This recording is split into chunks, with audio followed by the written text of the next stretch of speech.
The sun was setting behind rows of two-story homes, casting long shadows over trimmed lawns and silent cul-de-sacs.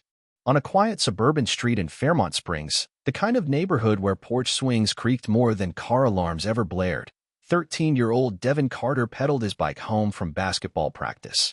His jersey still clung damply to his back, the echo of bouncing balls and locker room banter fading with every turn of his tires.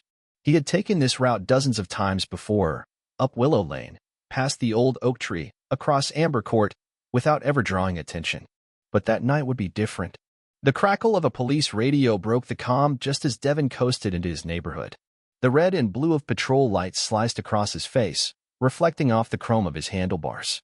A black and white cruiser, engine idling low like a growling dog, slid up beside him. "Hey, you," barked the voice of a man in uniform. "Off the bike. Now." Devin's hands froze on the handlebars. Confused, he looked around. There was no one else on the street. "I set off the bike," the officer repeated, stepping out of the cruiser. His boots hit the pavement hard. Devin obeyed, carefully swinging his leg off and holding his hands slightly out to his sides like he had seen on TV. His heart thudded. The officer, mid-40s, white, broad-shouldered, approached with a kind of swagger that suggested he already believed he was right. His name tag read, B. Winters. "You match a description," Officer Winters said without explanation, taking hold of Devin's wrist and yanking him slightly closer. Devin flinched but didn't resist. "I was just coming from basketball practice," he explained calmly. "My name's Devin Carter. I live right over there," he nodded toward a beige house with white shutters. "My dad's in the Special Forces. He'll be here any second." That was when the laughter started. The officer scoffed first. Then he leaned in, his smirk widening as if the very idea was absurd. "You expect me to believe that, kid?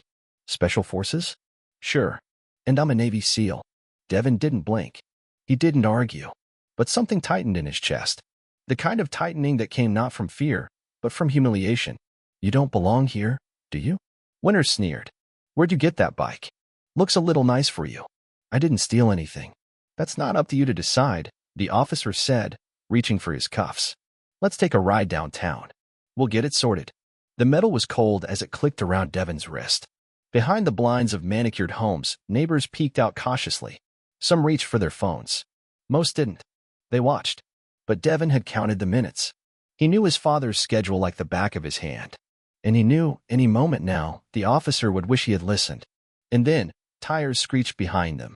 A matte black SUV came to a sudden halt inches behind the patrol car. Its tinted windows reflected nothing but the stormy twilight. The doors unlocked with a click loud enough to silence even the birds in the trees. A man stepped out. He was tall, well over 6 feet, with a square jaw, skin the same rich brown as Devin's, and eyes that cut like flint. He wore no uniform, just dark jeans and a black compression shirt that clung to muscle. His boots crunched over the pavement as he approached. His face was unreadable. "Sir, this is a police matter," Officer Winters said, placing a hand near his holster. The man stopped just feet away. "Your matter is my son." "Who?" The officer blinked. "Who are you?" Without a word, the man reached into his back pocket and pulled out a black leather wallet. He flipped it open, holding up a military ID, laminated and gleaming under the cruiser lights. Command Sergeant Major Darius Carter. Delta Force. The badge was unmistakable. Winters took a step back, the blood draining from his face. We got a call. Said a bike was stolen." The kid matched the description. "And that's enough for you to cuff a child?" Darius's voice was low but heavy, like the calm before a detonation. "You didn't ask for identification. You didn't call his parents. You didn't even radio in before escalating. You're lucky I didn't come out here in uniform." Winters looked at his partner, who had just arrived on foot from around the corner. The second officer, younger and clearly nervous, assessed the situation quickly. "Sir, we didn't mean." "You didn't mean to what?" Darius snapped, his eyes not leaving the one who had cuffed his son. "You didn't mean to assume? To humiliate? Or to teach him that no matter how many medals I've earned, how many years I've served, how many deployments I've survived, my son will always be suspicious because of the color of his skin?" Devin watched, his breath held tight in his lungs. The moment felt surreal, like time had slowed. Winters swallowed hard. "We can de-escalate. Just, no need for trouble." "There already is trouble," Darius said. "You just didn't expect to get caught in it." Then, turning to his son, he added, "Son, you okay?" Devin nodded slowly, his voice a whisper. Yeah, take the cuffs off, Darius ordered. Winters hesitated. Now. With trembling fingers, the officer removed the cuffs. Devin rubbed his wrist, the skin slightly red. I want badge numbers, Darius said. Sir, let's not. Badge numbers. Now. And I want your body cam footage released. Don't make me file the paperwork. I will bury your department in it. The second officer handed over his information immediately. Winters did the same, avoiding eye contact.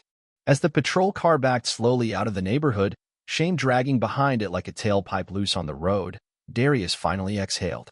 He rested a hand on Devin's shoulder. They walked in silence for a while before Devin finally asked, Why does this always happen? Darius looked up at the stars beginning to shimmer in the indigo sky. It's not always fair, he said. And it sure as hell isn't right. But some people need proof before they respect you. Proof that you're educated, or successful, or decorated in war. He paused, then looked down at his son. But you don't owe them that proof. You don't owe them anything. Devin nodded, still quiet. I spent years fighting enemies overseas, Darius added. But I've spent a lifetime trying to protect you here. And that's the fight that matters more than any battlefield I've ever stepped on. Back at home, Devin sat on the porch steps, still shaken but grateful. His father disappeared into the house, returning moments later with a file, one he rarely opened.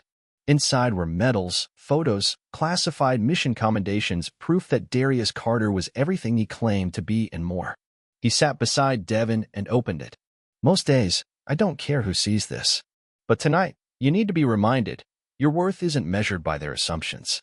Devin stared at a photo of his dad in full tactical gear, holding a rescued hostage. Then another, president shaking his hand. A bronze star. A silver star. You don't have to be loud to be strong, Darius said. But when you speak, speak truth. And when you stand, stand for something. Devin wiped his eyes. That night, he didn't sleep right away. He sat on his bed with the file in his lap, reading every mission summary, every line of official language describing heroism and valor.